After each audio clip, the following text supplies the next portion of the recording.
Dust ghost.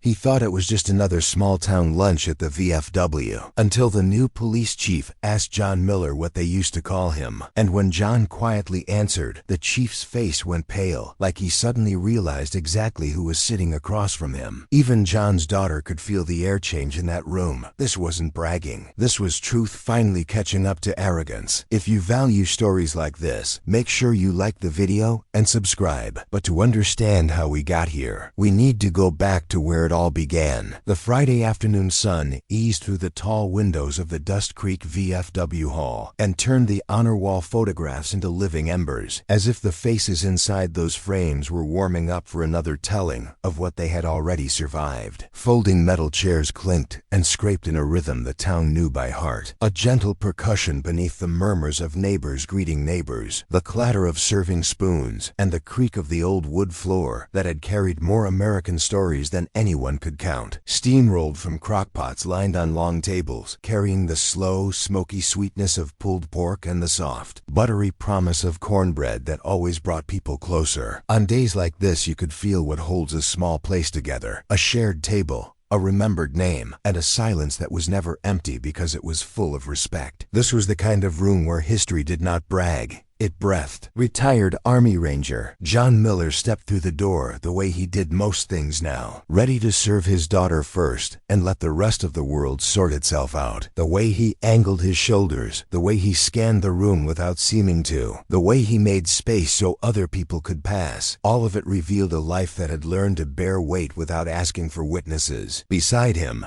Emily squeezed his hand and leaned her cheek into the sleeve of his flannel as though that fabric alone could explain why she trusted him completely. She carried a little spiral notebook with doodles of horses and barns, and a lopsided heart, the kind of drawings that say a childhood is still sturdy, even when the world around it sometimes is not. For John, this was the afternoon he'd promised her, an ordinary Friday that would belong to them. It would be food and neighbors, and the quiet kind of love that sits across the table and smiles. He helped Emily climb onto a chair near the window, where a long blade of golden light ran across the tabletop and made the plastic cups gleam like tiny lanterns. He slid her plate a little closer, aligned her fork with the napkin, and winked when she scooted her notebook right next to the lemonade, like it needed its own seat. Even his small movements had a careful steadiness to them, a habit of not wasting motion, a habit of leaving every little thing a hair better than he found it. Dust Creek soil still lived in the creases of his boots, that permanent brown that never quite washed away, a reminder that the land remembers who has walked it with honest feet.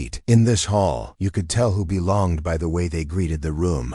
Not with volume, not with display, but with gratitude. Across from the buffet line sat a cluster of older veterans, jackets heavy with faded unit patches and threadbare seams, men whose eyes held both a long horizon and a short memory for their own bragging rights. Earl was among them, the kind of man who could make space go quiet without saying much, not because he carried fear, but because he carried truth. When he noticed John, he didn't rise or wave or call attention. He simply gave a nod that felt like a handshake offered from across the room. That nod said, "I remember," and it also said, "You do not owe us a speech." Those men had taught a town how to hold its breath at the right times and how to let silence do the explaining when words would only make a sacred thing small. The hall sounded like a hymn made of everyday notes, the soft rattle of chairs, the murmured blessings, the chuckles about the high school game, the talk of hay, weather, and church chili. If you listened closely, you could hear the country itself in that mix, stubborn, kind, and convinced that ordinary faithfulness is better than any loud promise. John breathed it in and felt his shoulders loosen the way a gate swings easier when the hinge is oiled. He wanted Emily to remember rooms like this, rooms where nobody needed a camera to be good, and nobody needed a headline to be brave. He wanted her to know that honor can fit inside a paper plate, and a bowed head, and a father who shows up on a Friday. When the volunteers ladled pork onto plates, the air took on a richness that made everyone a little softer around the eyes. John thanked them with the sort of voice that lands gently, and he angled the plate toward Emily as if he were passing her something rare. She grinned at the sight, And then, in that way children understand a feast, she reached for the smallest piece first, to taste before she trusted the rest. John watched her chew, and nodded like a man agreeing with a quiet verdict, and he felt the knot in his chest unwind another notch. Here, he could simply be her dad, which was the highest rank he had ever wanted, and the one he kept trying to earn each day. Light shifted along the honor wall and picked out faces in sepia, faces from floods and fires, faces from years when the town had to grow up all at once. Emily followed the light with her eyes as though it were a finger tracing a map. She did not know the names or the dates,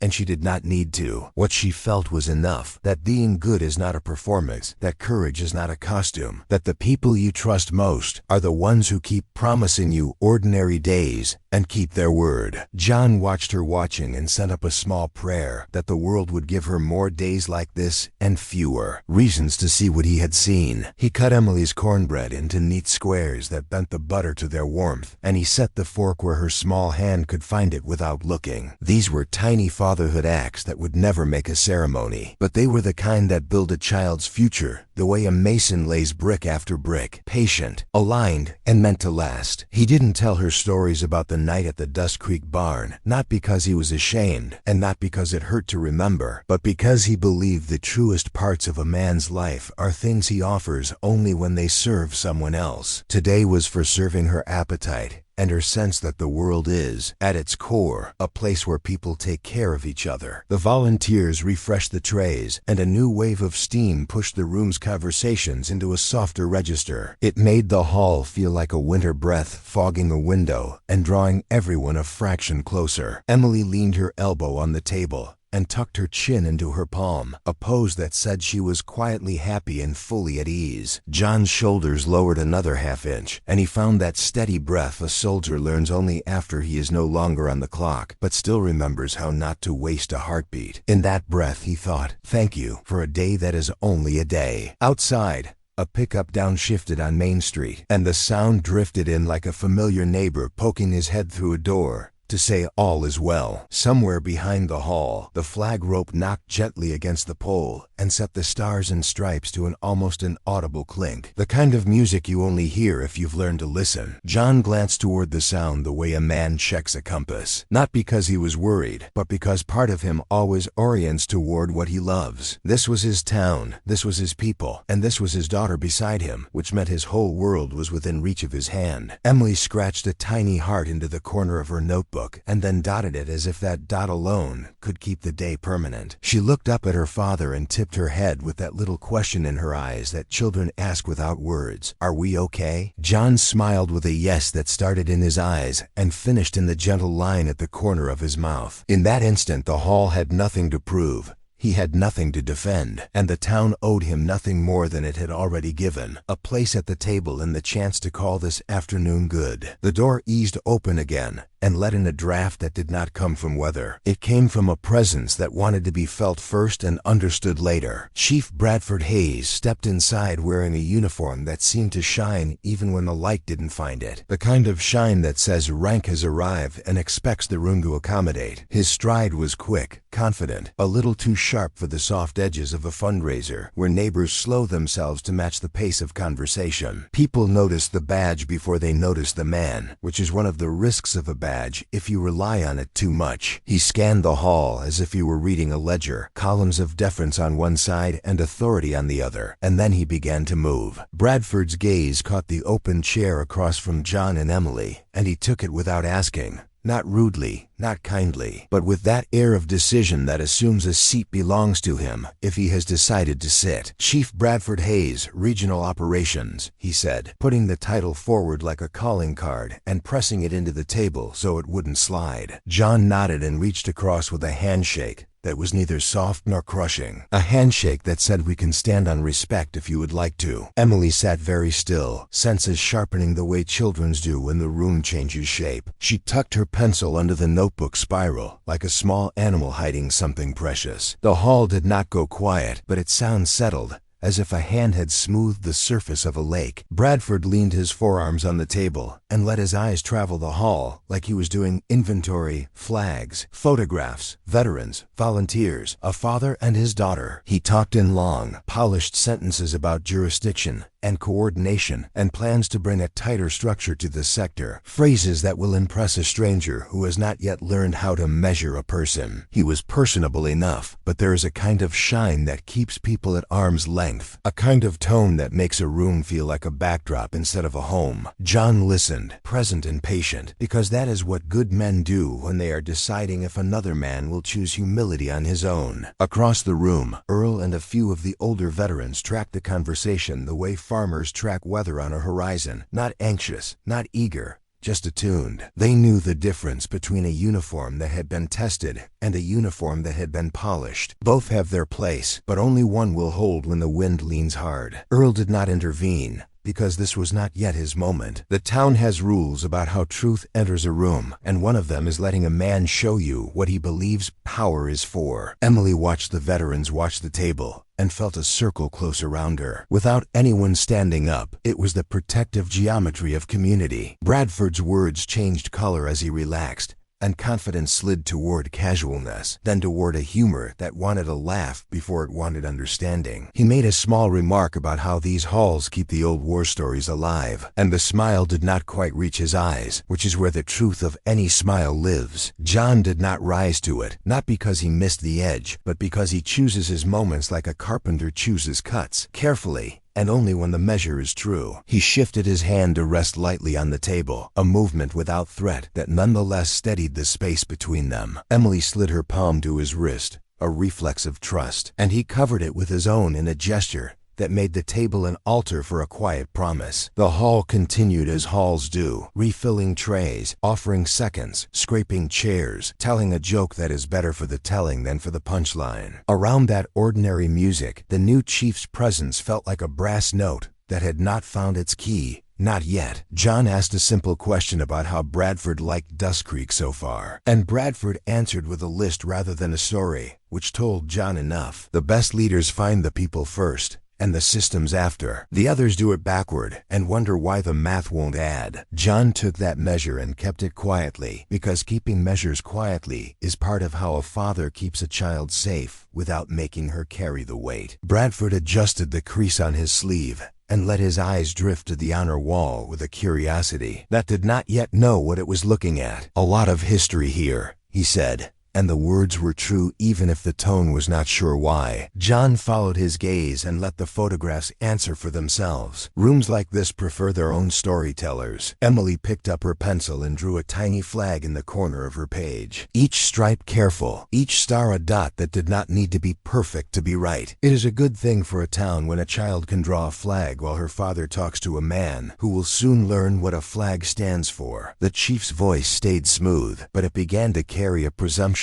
Small at first, the kind that comes from being used to people standing when you enter. He mentioned changes he intended to make, protocols he would tighten, and the way things would be going forward now that regional operations had a new standard. None of it was wrong, and none of it was rooted, and there is a difference that only communities can teach. John listened the way men listen when they prefer to act rather than argue, and he kept his answers measured, neighborly, and plain. You could feel the edges of something approaching, not a clash, not yet, but a choice about what kind of power sets the tone in a room built by service. Emily drew a little barn next to her flag and then a small heart beside the barn, because in her mind those things go together. Country and care, land and love, home and hope. She looked up at her dad and then at the chief, and then at the veterans who were pretending not to listen while hearing everything. She could not have said what shifted, only that a place that had felt as soft as cornbread now felt like the crust had firmed. John gave her a nod and the quiet smile that means I'm here, and the moment settled again, not resolved, not heated, just waiting in that respectful hush where truth likes to gather before it speaks. When Bradford finally paused long enough to sip his water, the room's ordinary music rose just a touch, as if relieved to catch its breath. John thanked the volunteers again as they passed and angled Emily's plate so the butter wouldn't slide. A small correction that kept the table steady. The chief set his cup down with a click that marked his place in the conversation, and his eyes returned to John with a look that said he wanted to know more, though he did not yet know why. Outside, the flag rope tapped the pole again, and the faint sound walked into the hall like a reminder that some things do not bow to titles. The table waited,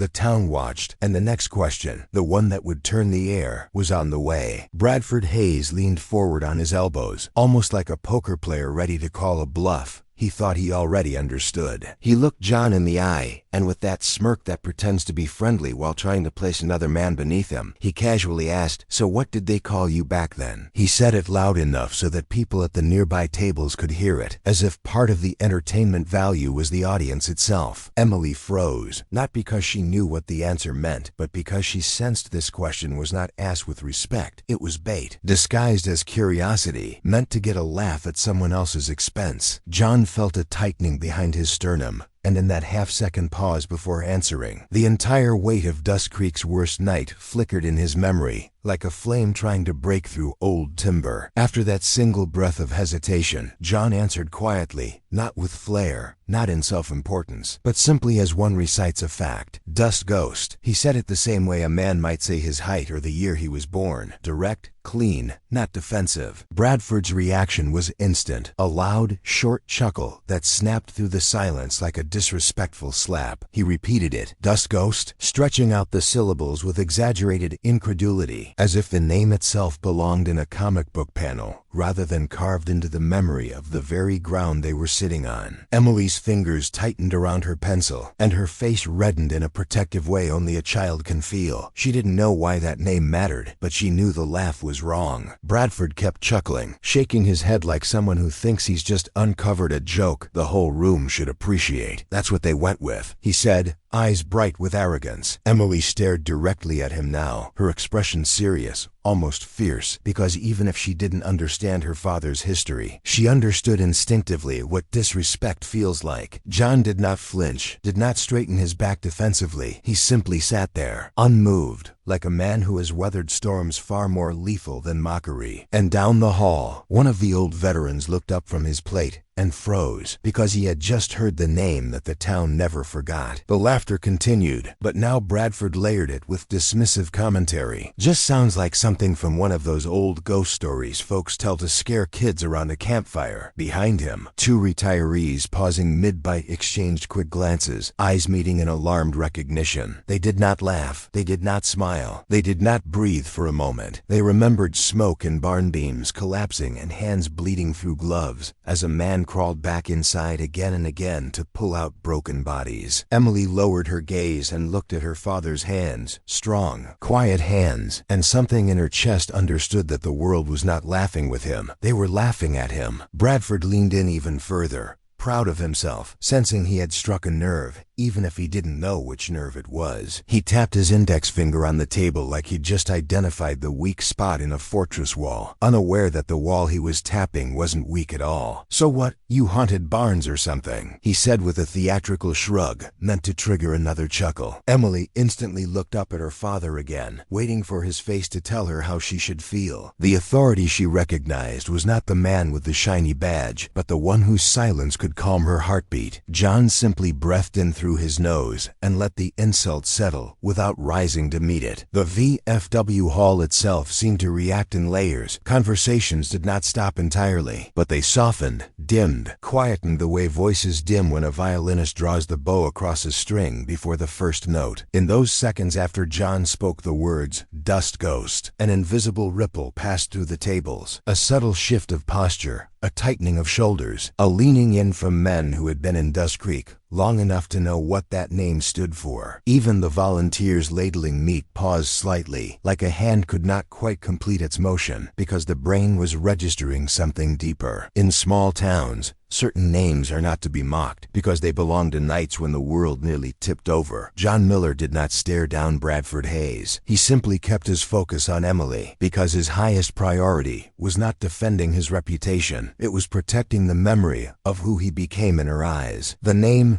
Dust Ghost had never been a trophy for him. It had been a burden, a name earned in a moment where choice dissolved and instinct took over. He did not carry it like a banner, he carried it like a scar. And in that moment, Emily realized that her father had been asked something bigger than a nickname. He had been asked to expose his past to a man who would never understand it. Bradford continued grinning, unaware that the room's temperature had changed not because of him, But in spite of him, he believed his laugh had won something, earned something, established dominance in this social exchange. In reality, he had only exposed his own ignorance. There are places where arrogance collapses without ever needing to be pushed. Dust Creek is one of them. The tension didn't rise like anger. It rose like quiet recognition, like a town remembering an old headline carved into the soul of a community instead of printed on paper. Emily pressed her palm under her notebook to steady herself. She didn't know the story, not yet, but she could feel the room shift. And that was enough. Her father didn't glare. He didn't correct. He simply sat there like a monument made of patience. And that was when the town began to turn its face toward the table, not because of the badge, but because of the name that had once crawled through fire. This was not mockery anymore. This was ignition. A man at the next table, an older farmer with weathered hands, set his fork down slowly, like gravity had thickened around him. He glanced toward Earl, who stiffened in his seat and folded his arms, not in anger, but in a posture that said he was preparing for something sacred. The kind of sacred that only comes when the truth is about to stand up without needing to raise its voice. The VFW hall did not erupt or hush all at once. Instead, conversations died in patches, the way wind shifts across a wheat field in sections, rather than in one sweeping gust. People didn't know exactly what they heard, but they knew the sound of a moment beginning. Bradford Hayes, still wearing his smug grin, didn't register any of this. He believed the pause in the room was admiration for his joke, unaware that the silence was judgment accumulating around him like storm clouds, preparing their first strike. This was the silence of a community recalling something heavy, the night a barn turned into a furnace, the night when there were only minutes between life and death, the night when Dust Creek almost lost 3 fathers but didn't, because someone crawled into flames. The barn collapse wasn't a story here. It was a scar, and Bradford had just laughed at the man who carried that scar the deepest. Emily's eyes darted from her father's face to the chief's smirk, to the veteran's locked expressions, and she realized something that would remain with her for the rest of her life. Sometimes respect is louder in silence than arrogance can ever be in laughter. John, still calm,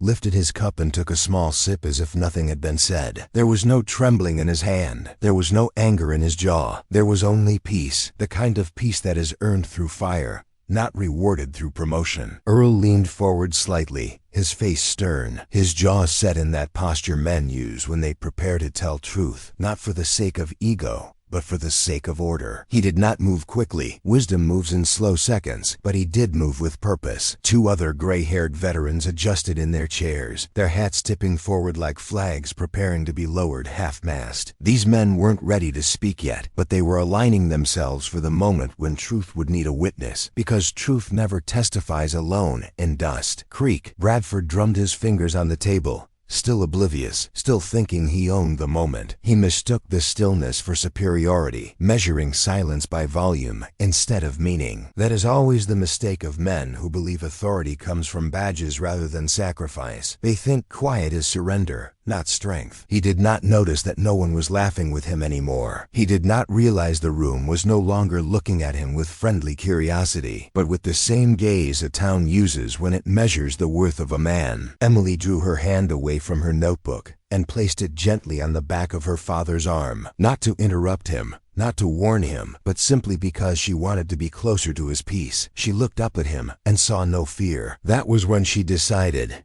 even before knowing the full story, that her father would always be the definition of courage to her. Not because he bragged, but because he didn't have to. Sometimes the greatest strength is refusing to defend yourself when everyone knows the truth will defend you soon enough. A volunteer near the buffet paused mid-motion, ladle hovering over an aluminum tray of brisket, because something in the air demanded stillness. Even the flag outside slowed its tapping against the pole, as if the breeze itself was holding its breath. For a moment, history hovered like a suspended note waiting for resolution, the kind that makes a listener lean forward just 1 inch. John didn't break eye contact with his daughter. He didn't look at Bradford. He didn't look at the room. He simply existed in the center of it, unmoved, unshaken, unbroken, like the rare kind of man who doesn't need to lift his voice to make the truth visible. If strength had a sound, it would have been this silence. If honor had a posture, it would have looked like him at that table, still, patient, free. Bradford took another sip of water, still not understanding the shift. That was his greatest blindness,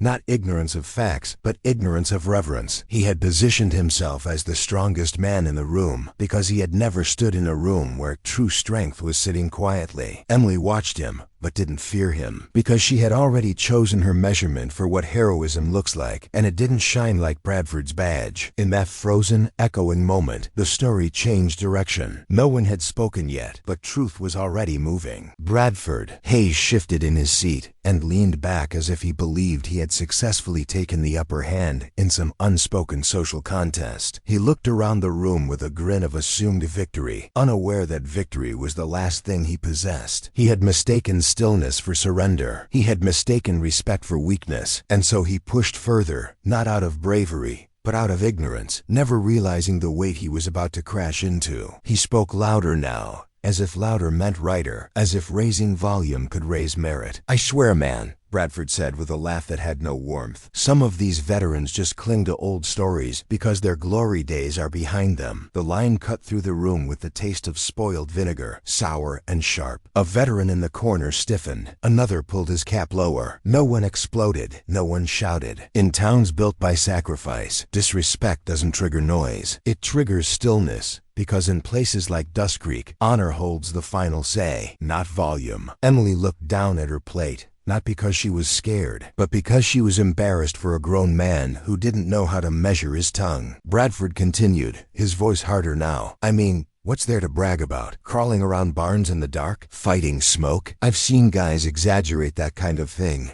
just to feel important." He said it casually, but casually like poison slipped into coffee. He didn't see the 3 veterans who stopped chewing. He didn't see the 4 others who stopped mid-sentence. He didn't see the silence change shape from simple quiet to courtroom. Emily looked at her father and saw his calm had not changed. His breathing did not shift. His eyes were steady, and that made her realize the difference between a child's idea of strength and a veteran's definition of it. John Miller didn't defend himself because this moment wasn't about ego. It was about stewardship of dignity. He knew his daughter was watching. He knew children learn more from how adults handle insult than how they handle applause. He wasn't afraid of this man. He wasn't bothered by this man. He was disappointed for this man, because arrogance is a prison disguised as confidence. John's silence didn't protect his pride. It protected his soul. And Emily's eyes shimmered because she could feel, without knowing the details, that something sacred was happening right now. Bradford mistook that silence as confirmation. "Exactly," he said, snapping his fingers. "I knew I wasn't the only one thinking it." He had no idea what he had just claimed ownership of. He didn't hear the way chairs no longer squeaked against the floor. He didn't see how forks were no longer scraping plates. He didn't feel how every set of eyes in the room was now aimed at him.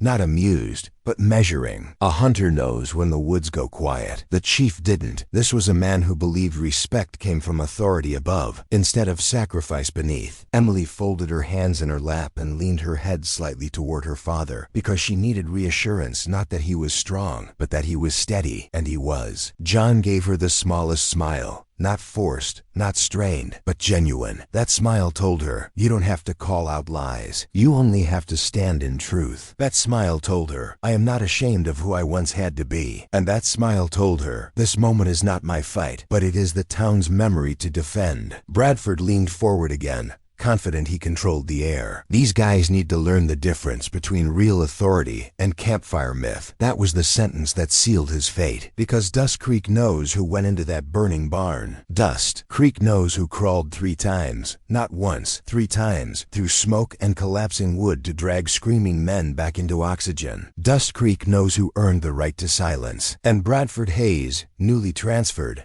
did not know what he had just mocked. The entire hall seemed to tighten around the edges like a camera lens adjusting focus before the shot that matters most. Every veteran in the room, every farmer, every volunteer, every man who ever held a dying friend felt the moral fabric of the moment stretch. Emily felt it too. She didn't understand the details. She didn't need to. The human heart knows when injustice enters the room, even if the mouth stays quiet. And her father stayed quiet. Bradford believed he was winning. In truth, he was walking blind into reverence with muddy shoes. It was Emily who noticed the movement first, the slow, controlled, precise moment when Earl placed his palms flat on the table and lifted his chin a single inch. It was small, but nothing small about it was accidental. Earl's posture changed from casual to calibrated, like a bolt locking into place. Emily felt the shift like a child feels thunder before the lightning ever touches ground, because her spirit recognized what her mind could not yet label: the moment when truth takes the floor. John saw it too,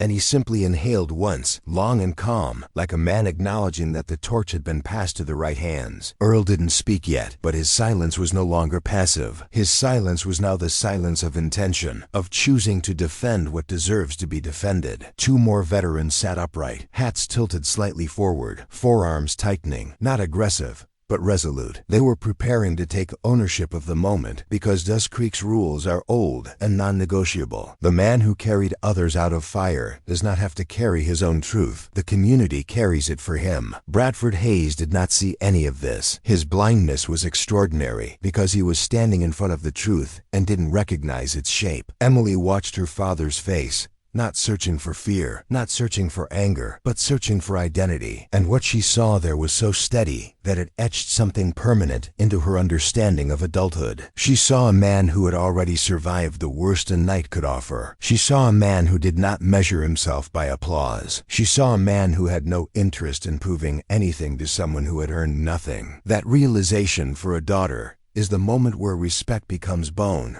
not breath. John kept his hand resting lightly near her notebook. He did not clench his jaw. He did not tense his shoulders. He stayed exactly where he was, empathetic, peaceful, unprovoked, because his dignity was not up for negotiation and not available for purchase by mockery. Bradford believed he had cornered a meek man. What he had done instead was walk into a courtroom where the jury was old, silent, and undefeated, because truth in Dust Creek does not shout. It reveals. Earl slowly turned his head toward Bradford. The motion was not dramatic, it was surgical. His eyes narrowed not in anger, but in precise evaluation, the way a carpenter checks a level before committing to a cut that cannot be undone. Two farmers at the next table placed their forks down. A volunteer stopped mid-step. The air tightened, but not with threat, with respect, because this was the moment when a town begins to stand up around a man, not in violence, but in witness. Bradford, oblivious, chuckled one more time, as if the silence around him was applause held in suspense. "What?" he said with exaggerated shrug. "Am I wrong?" That question, reckless, naive, unguarded,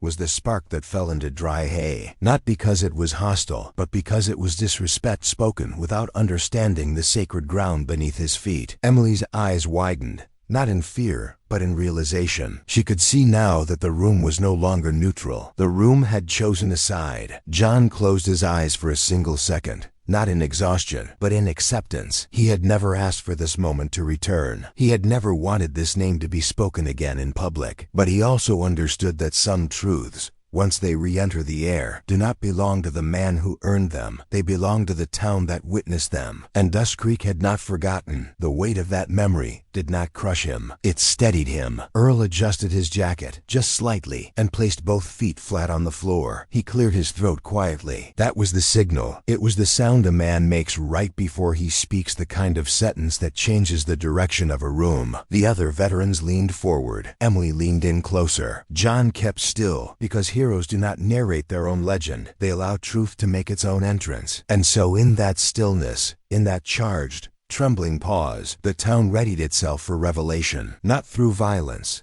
through witness. Earl finally spoke, not loudly, not theatrically, but with a tone that carried the weight of men who have seen death up close and learned that truth does not need decoration. He looked directly at Bradford Hayes, and without blinking, without hesitation, he said the sentence that would split the atmosphere from ordinary social exchange into historical reckoning. He's the one who crawled into that burning barn at Dust Creek and carried 3 men out. The words did not echo. They landed. They hit the floor of that VFW hall like a hammer striking an anvil. Emily felt her heart jump. Bradford's smirk faltered for the first time, and every veteran in the room locked their gaze on the chief, waiting to see if he understood what had just been spoken. All at once, the VFW hall went impossibly quiet. Not the silence of awkwardness, but the silence of reverence, the kind of silence that belongs in front of folded flags and funeral rifles. The barn collapse wasn't a legend here. It wasn't folklore. folklore. It wasn't exaggeration. It was the night when Dust Creek nearly lost 3 fathers, and when one ranger, with burned palms and bleeding knuckles, refused to leave men buried in beams, while the barn crumbled around him. Those who were there that night never forgot the way smoke poured like black water out the west windows, or the way the roof buckled in a scream of timber. And in the middle of that hell, one man crawled back inside again and again. Emily's eyes locked onto her father with a new kind of understanding, not the kind where a child admires strength in abstract, but the kind where she sees her father not just as her protector, but as someone who once protected the entire town. She stared at his hands, steady, calm, unshaking,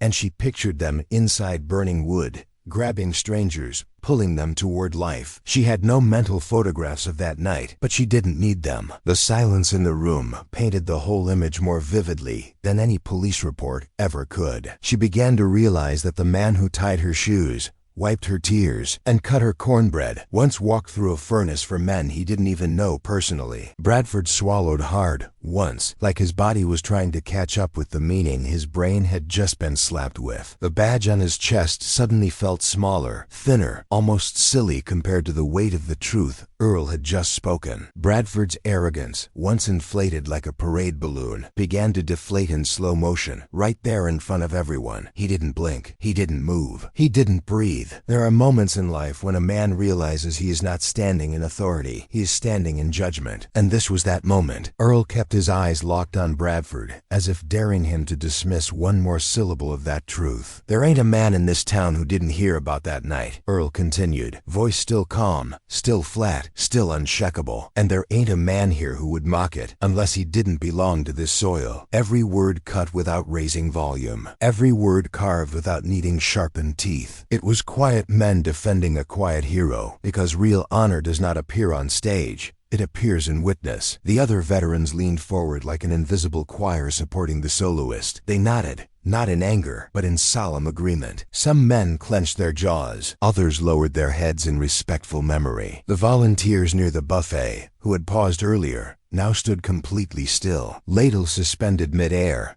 not daring to resume movement until this chapter of truth had completed its sentence. Emily felt her cheeks burn, not in embarrassment, but in pride. Pride that was so big it almost frightened her. John did not speak. His silence was not weakness. His silence was not fear. His silence was discipline, the kind of discipline forged in places where adrenaline used to be oxygen. His silence was the silence of a man who has already said everything he needed to say, in the language of action. On a night when fire was stronger than air, and duty was stronger than fear, John looked down at his plate for a moment, not to hide, but to acknowledge he had not wanted this moment to become public again. But he understood that some truths belonged to the community that bore witness to them, not to the man who carried them. Bradford shifted in his chair, but it wasn't the shift of a man moving toward confidence. It was the shift of a man trying to find footing in a room where the floor had suddenly tilted beneath him. He could feel the eyes of the room pressing inward. He could feel the weight of history pressing down. He could feel the truth milling like millstone against the thin shell of his pride. Everything inside him screamed to talk,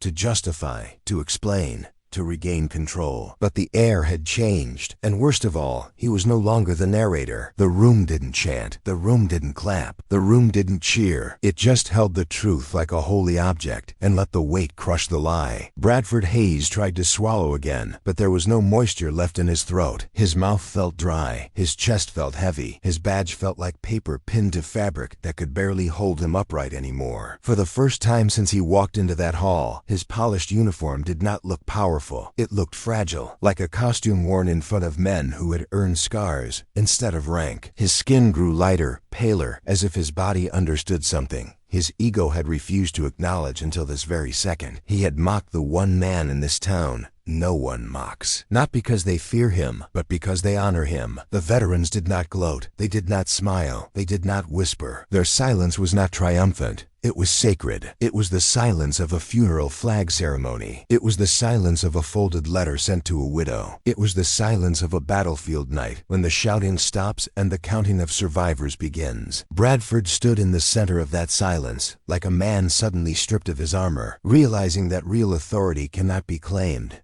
It must be earned, and he had earned none. Emily watched Bradford's face drain of color. and she did not feel satisfaction. She felt justice. She felt clarity. She felt alignment within her young spirit, as if the world had just placed a yardstick in her hands and said, "This is how you measure men." She saw her father's calm, his patience, his steadiness, and she saw Bradford's collapse, not in volume, but in integrity. And she understood deeply that the world's real heroes aren't the ones who demand attention. They're the ones who carry burdens nobody else could have survived. Bradford tried to speak, but his voice trembled like a fence post rattling in a late autumn wind. I didn't know," he managed to mutter, eyes lowering to his plate, because he could not bear the weight of staring into the faces of men who had earned what he had mocked. Earl didn't answer him, because some truths don't require follow-up commentary. Dust Creek had delivered its verdict. There was no appeal. Bradford was not crushed by punishment. He was crushed by revelation. John still had not said a single word. He simply breathed slowly, like a man who carried oxygen differently than others, because he had once lived through minutes where there was none. Emily placed her small hand on his arm again, and this time her touch wasn't seeking reassurance. It was offering honor. She wasn't scared. She wasn't confused. She wasn't angry. She was proud. Proud in a way she would remember for the rest of her life. The day she learned what it means to be the daughter of a man who did not need applause to be legendary. Bradford stared at the table with wide eyes, as if trying to see inside the grain of the wood the history he had ignored. He couldn't refute anything. He couldn't argue semantics. He couldn't spin the story. In small rural America, the truth isn't an opinion.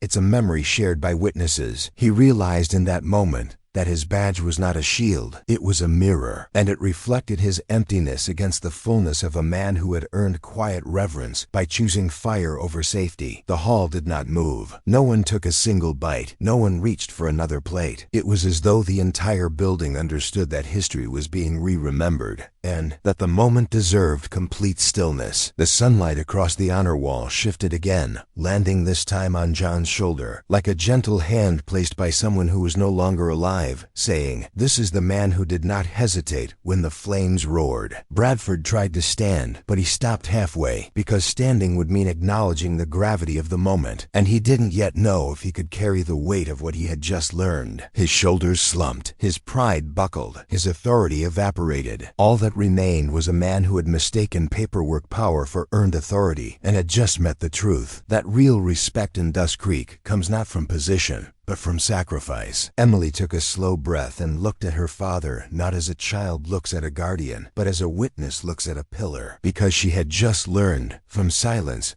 what it means to be strong. And she realized something that would guide her for the rest of her life, that real heroes rarely announce themselves. Bradford Hayes did not lose a debate. He lost the illusion that he had ever understood what leadership looks like. John Miller did not adjust his seat. He did not puff his chest. He did not lean forward to reclaim the air. Instead, he simply reached for Emily's plate with quiet, fatherly concentration, and slid the cornbread a quarter-inch closer so the napkin wouldn't tip. This single motion, gentle, small, domestic, carried more moral authority than any speech could have delivered. In that moment, he proved that the loudest answer to arrogance is dignity. He chose to finish a meal with his daughter rather than engage in conquest. Emily picked up her fork and took another bite, not because she was hungry, but because she wanted to anchor this moment in normalcy, to preserve it exactly as her father taught. Truth does not need noise to defend itself. She swung her feet lightly, almost as if claiming the space again after the storm had passed, but her eyes did not leave her father for long. She saw his steadiness, and she felt safe. And she knew, without needing language,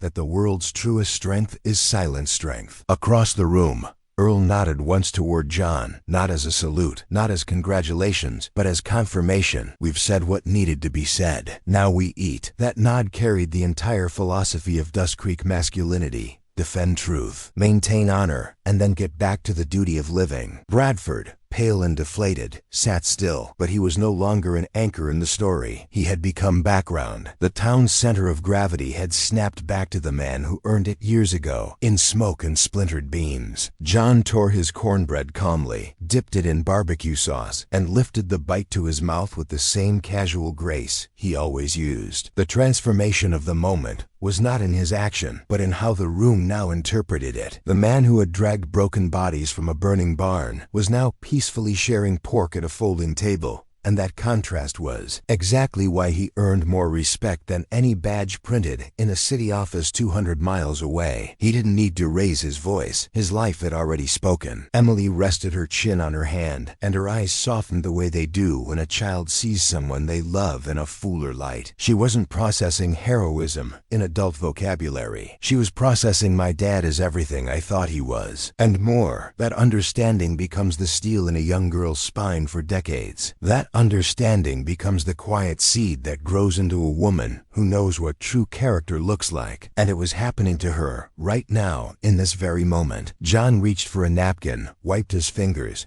and asked Emily softly if she wanted another lemonade. That was his entire verbal contribution. That was all. No lecture, no reprimand, no claim to greatness. Just fatherhood, practiced with calm. It was the most powerful sentence spoken that entire afternoon, because it declared that John refused to let arrogance hijack his daughter's memory of this day. He kept the story grounded in what mattered: family over ego, dignity over noise. The veterans did not stare any longer. They turned slightly back to their meals, like a courtroom officially closing the case. They didn't need to keep watching, because justice had already been settled in the moral ledger of Dust Creek. Honor had been recentered to where it belonged.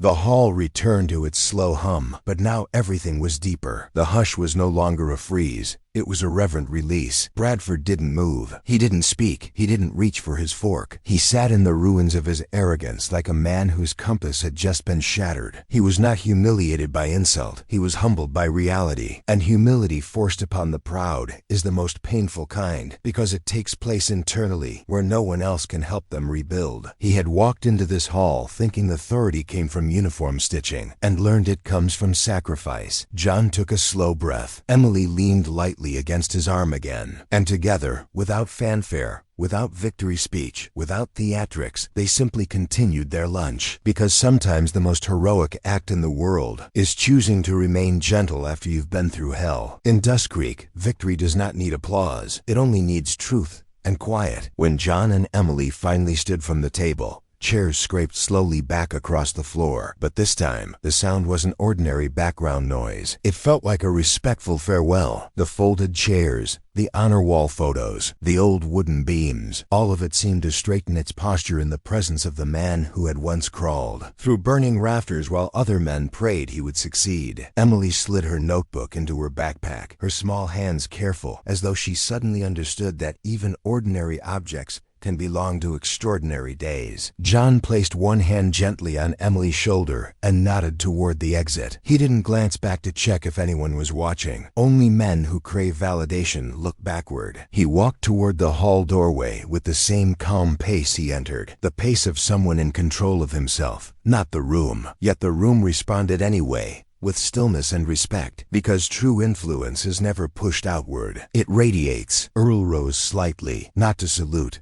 not to perform, but to acknowledge the passing of a chapter. He lowered his head in a small motion that only another man forged in hardship could interpret fully. It said, "We remembered, we spoke, we defended, and now the duty shifts. The story returns to silence again." John met Earl's gaze a single second, and that second was enough. Decades of pain, courage, and unspoken brotherhood lived inside that one exchange. Bradford Hayes sat frozen, not by fear, but by realization that the measure of a man cannot be dictated by rank. He learned more about leadership in these 30 minutes than in any academy manual he had ever studied. He wasn't defeated by force. He was defeated by truth. Truth had walked into the room with worn boots, sat down with a child, and ate lunch on a paper plate. And truth had not needed to raise its voice, even once. Emily walked beside her father with her chin slightly higher, not arrogantly, not boastfully, but confidently, because she had just watched an entire hall of grown adults silently confirm who her father was. That enters the bloodstream of a young daughter like iron, shaping her sense of what strength looks like forever. She would not forget this afternoon, and she would not allow the world's shallow definitions of power to ever replace what she saw today, the quiet, unshakable kind. John pressed the door open, and sunlight wrapped them both in a warm wash of gold. The light wasn't symbolic. It was simply nature doing what nature does, but it felt like a benediction. Emily blinked at the brightness and then looked up at her father, her eyes full of the question she didn't need to ask. "Are you okay?" John answered without words, by placing his palm gently on her back and guiding her down the steps. That touch alone spoke more truth than any sentence could ever hold. The flagpole rope tapped softly outside as they walked to the truck, the flag fluttering gently in the warm prairie air like a signature, like a reminder of what sacrifice actually looks like. Not ceremony, not publicity, but service when no one is watching. Dust Creek wind carried a scent of hay and distant soil, the kind that says a community is still alive, because good men once held the line when fire tried to take what mattered most. Emily climbed into the passenger seat, and her father closed the door with the gentleness of a man placing value on the ordinary. When John started the engine, he didn't look back toward the hall. He didn't need to. He already knew that the truth had been set right again, and that his daughter had seen it with her own eyes. The past had not come back to claim him.